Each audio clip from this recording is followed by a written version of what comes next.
From the Skyterra Wellness Retreat, this is the Inspired Intentions Podcast, where we help people build the skills and mindset to live a healthy life. Hey everyone, before we dive into today's episode, if you've been enjoying our podcast, take a moment to rate and review. It may seem like a small thing, but our ratings and reviews make a huge difference in the quality of our show. They help us reach more listeners like you so we can continue bringing you more amazing content. So, if you've found inspiration, learned something new, or just love tuning in every week, please rate the Inspired Intentions Podcast 5 stars and leave us a review and even share with a friend. We truly appreciate each and every one of you. Now let's get into the show. Inspired Intention listeners, Alan back here again today, and I am excited to introduce a series. For the next 3 weeks, we are going to be going over this idea of weight loss 101. A few things that you should keep in mind to help you lose weight. The idea behind this is really, how do we burn body fat? How do we become the most efficient that we can be? And we've broken this down into 3 parts. For the next 3 episodes, have on our fitness director, Ryan Lee. Ryan, he's in here in the booth with me right now. How's it going? Good, man. And Ryan will be with us for the next 3 episodes. He's going to be going over 3 of the main things to keep in mind when talking about getting rid of some of that body fat, being the most efficient that we possibly can in our weight loss journeys. And if you haven't heard, or maybe you don't remember hearing, Ryan has been on several of our podcasts. Isn't that right, man? Yeah, we've had some fun. Yeah, we've got, I wrote them down here because I'm trying to keep count of how many podcasts everybody's been on. This will be your 5th, 6th, and 7th podcast. Yeah. Before this, we had episode 179, where we introduced you with walking pads. Mm-hmm. I enjoyed that one. 183, which is a little bit about your fitness story.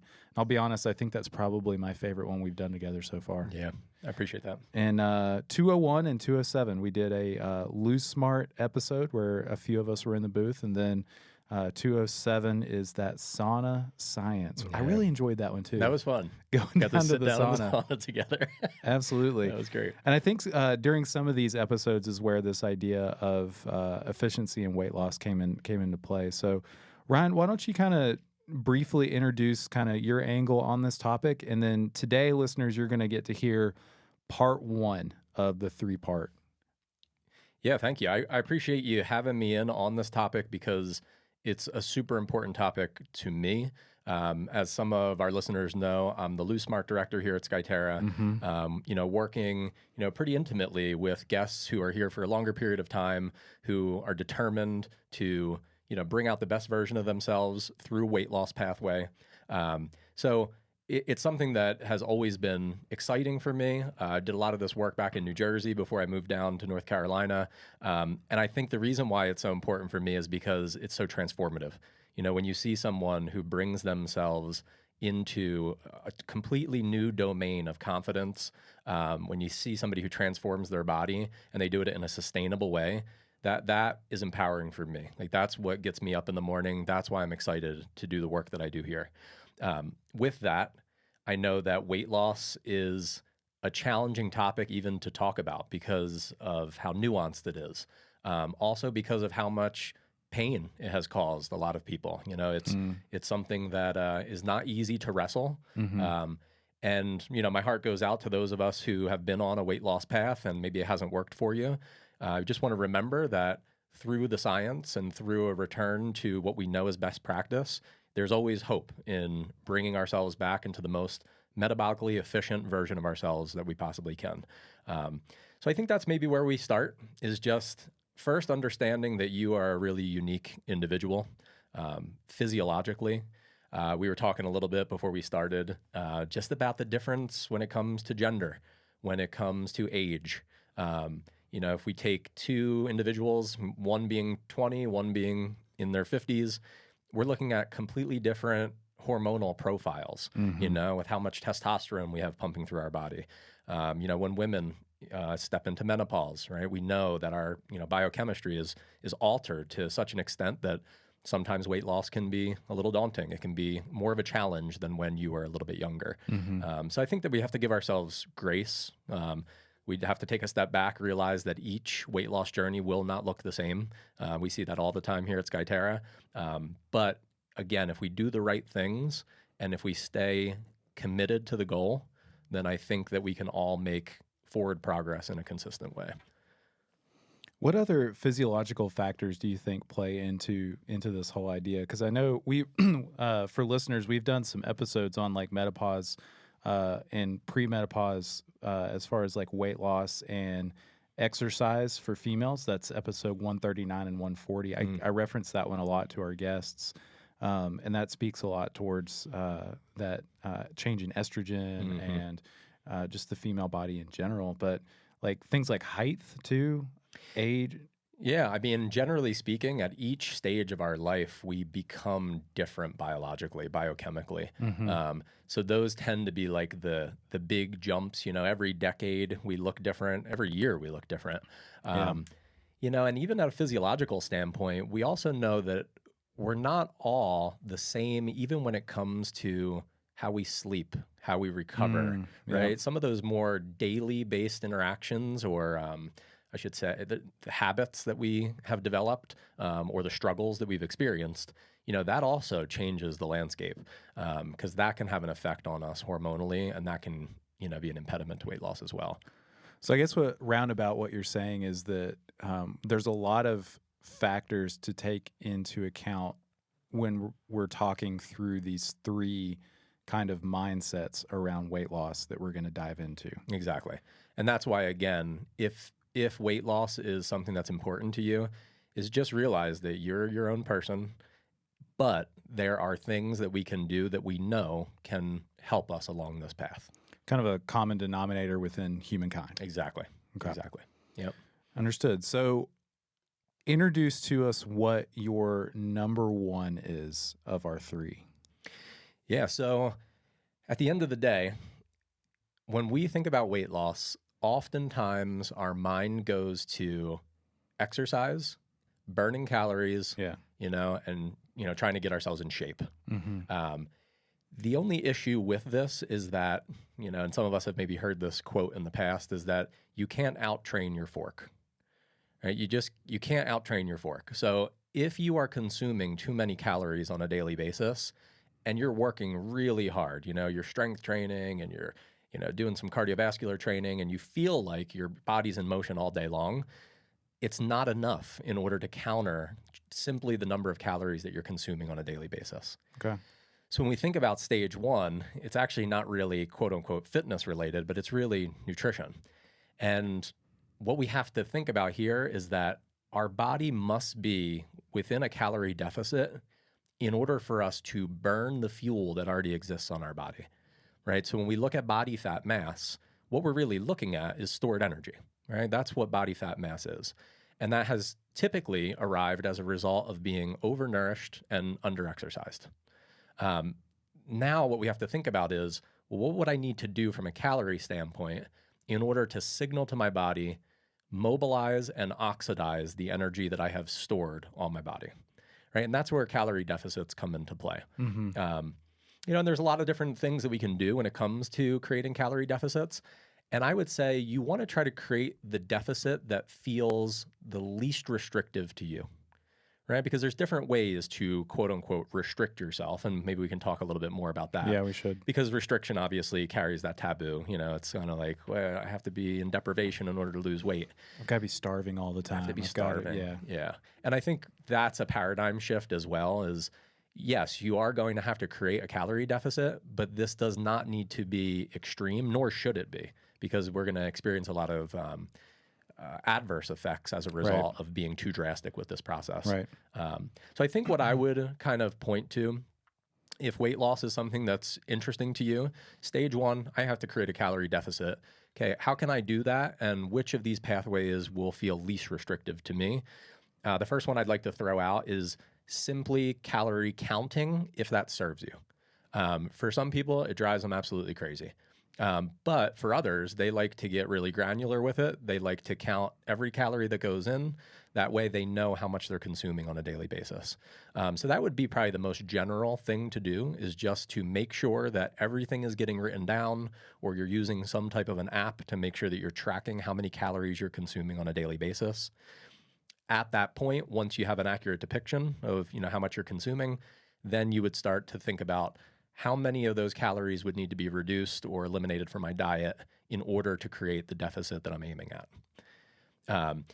Now, we can talk a little bit about what those deficits should look like, or we can wait on it, but the key here is not, again, creating a deficit that is so drastic that it creates a stressor in the body, which will work against your weight loss goals. Yeah, let's talk about it now. So I think often when we think weight loss, especially if we have a lot of weight to lose, we want to try to get there as fast as possible. And I think that's just human tendency. Sure. Unfortunately, the body is a little too intuitive. Our body is really, really smart beyond our own thinking capabilities. Right. We have that internal hardware and software that is making things happen without us even realizing it. So what happens is when people create these drastic calorie deficits, the body is being thrown into a fight or flight stage. Sure. It's like getting through the long winter. We're thinking real primitive here. We don't know if there's enough food.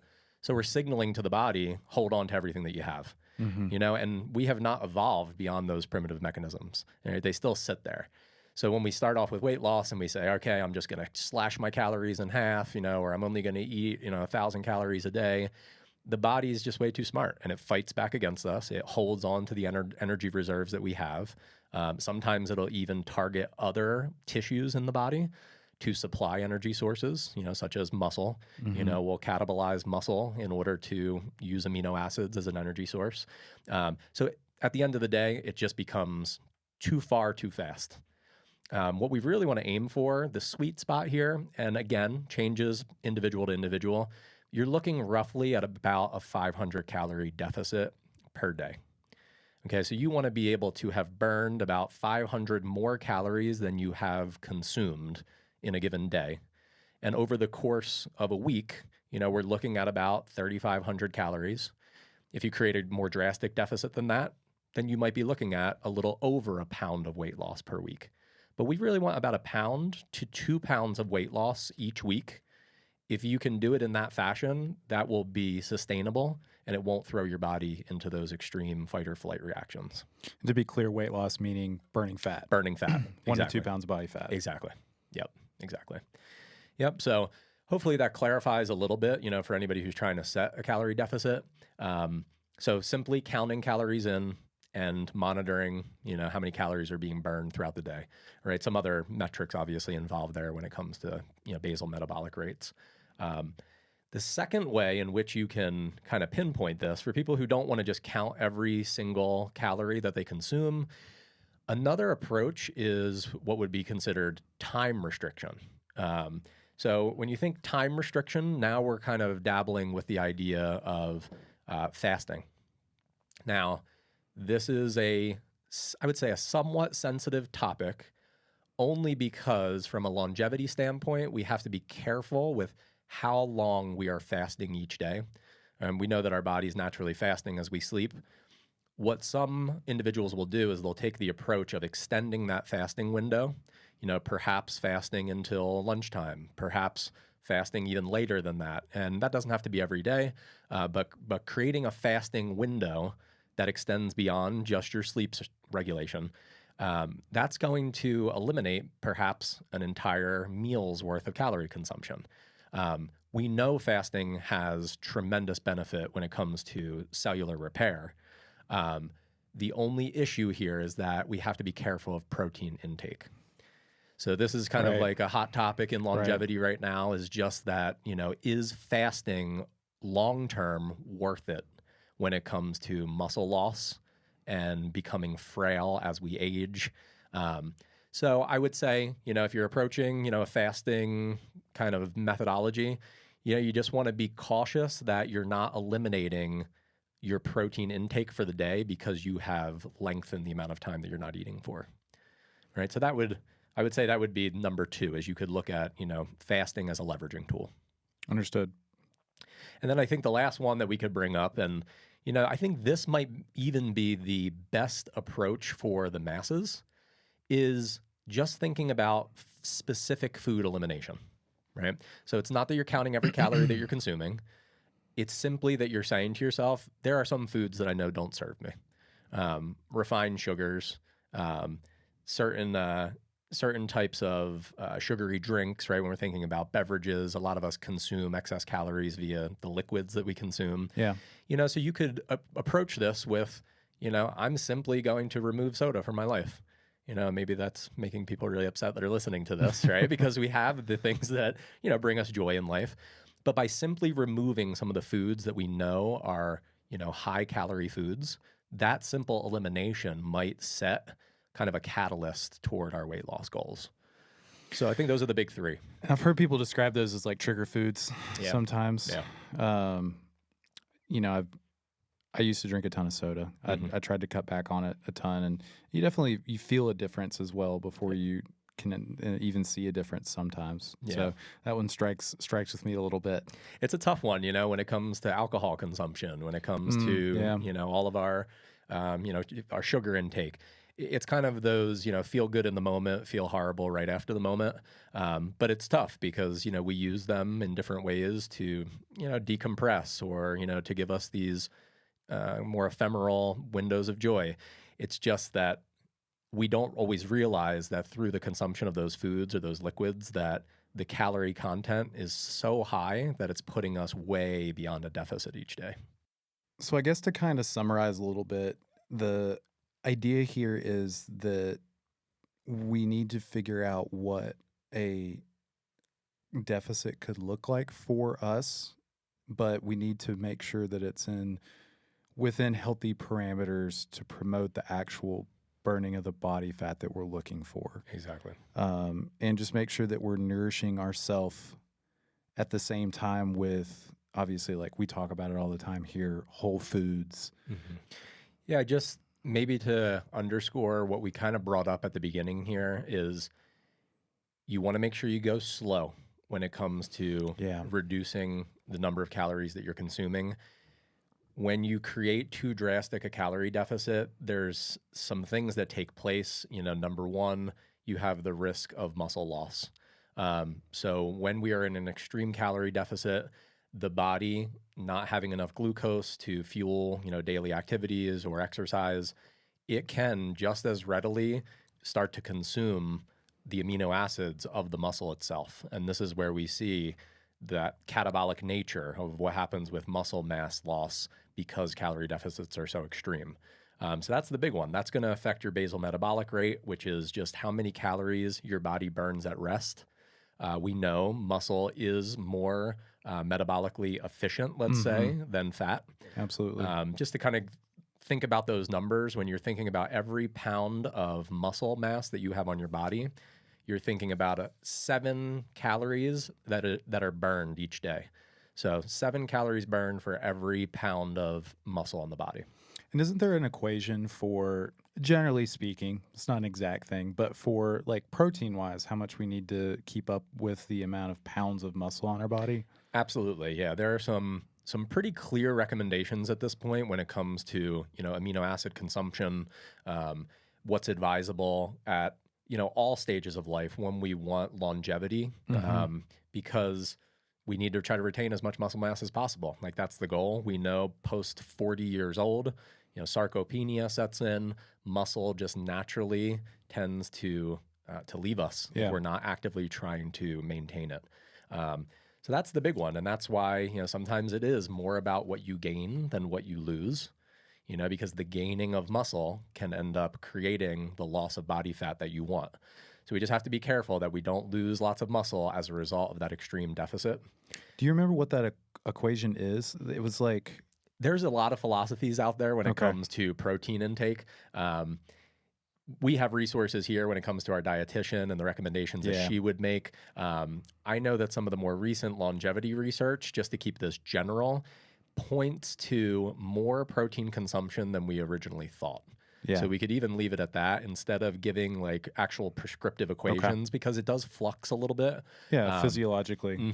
Yeah. But when I have someone who comes to me here at Skyterra and says, hey, I looked at my in-body reading and it looks like I've lost some muscle mass, that's the first thing that we're looking at is we want to make sure that the protein intake is adequate enough. And we sometimes just don't realize, how little protein we're consuming each day. So that's another big one. And for those of you that don't know, listeners, our in-body is our impedance test that we have that runs a scan on the human body, and it gives us this information like how much muscle mass do we have, what is our basal metabolic rate, how much body fat mass do we have in percent, and where it's at, even down to like visceral fat, for instance, how much centimeters squared of visceral fat we have is what it measures as well. So we do that with all of our guests that come through. Yeah. So it's pretty cool. One other thing, just like I had mentioned, the body is super smart. So if the calorie deficit becomes too extreme, there's even a phenomenon known as adaptive thermogenesis. This is the natural slowing of the body's metabolism. It'll literally just slow down even the amount of movement that we perform in a given day. So I was explaining this in a lecture the other day, and we were talking about this concept. Interesting. It's very interesting. Yeah. It's subconscious. What can happen when we are in an extreme deficit. So our body partakes in what's called non-exercise activity thermogenesis each day. So you want to think, what are all the body movements that I perform that are not quote unquote exercise related? These are just daily movement patterns, the amount of walking that I do, the types of movements. When we reduce calories, the body will become signaled to try to conserve as many calories as possible. So I've asked people before, like, have you noticed when you cut calories pretty drastically, you actually feel really sluggish? You feel like you want to sit on the couch all day, right? That's just the body's, innate capability of trying to conserve everything that it has. Here's another example. If you are overnourished, let's say you eat a lot more than you typically would. And I have noticed this even in myself. Like the weekend comes, maybe I'll eat like a little bit out of character. I will notice that I have a natural propensity to want to move my body more throughout the following week, even on Monday, Tuesday. You might want to take the stairs as opposed to taking the elevator. You don't know where that urge is coming from, but it is literally just like a calling to get you back into that kind of baseline that you were at prior to the consumption. And they're calling that what? So that's called non-exercise activity thermogenesis. Okay. Long name. Yeah. So you just think NEAT, N-E-A-T, NEAT. So just be cautious with that, is that we don't want to throw those NEAT patterns out of whack as a result of slashing calories. Yeah. Well, to say the least, Ryan, you've given us quite a bit to chew on here. Yeah. For part one. Yeah. So again, listeners, this is just part one of 3. This is where Ryan wanted to start out. We will have part 2 coming to you next week. And how do you want to allude to part 2, Ryan? Well, it's probably where everyone's mind has already gone. I kind of mentioned this at the beginning of today's episode. I think, when we think weight loss, we're probably going to start thinking about movement patterns. Gotcha. Yeah. We'll leave it at that. So listeners, tune back in for part 2 next week. Ryan, thanks for starting us off. I'm looking forward to hearing more from you. Yeah, thanks so much. Listeners, if you have questions, send us an email at inspiredintentions@skyterrawellness.com, and we'll catch you next week. The Inspired Intentions podcast is a production of Skyterra Wellness Retreat. Special thanks to our executive producer, Alan Broyhill. Send us your questions and comments to inspiredintentions@skyterrawellness.com. Subscribe on iTunes and everywhere podcasts can be found. If someone you know might benefit from this podcast, share Inspired Intentions with them and give us a 5-star rating. Join us next week as we cut through the unrealistic noise on diets and fitness and show you how healthy living fits seamlessly into your already busy life. Thanks for listening.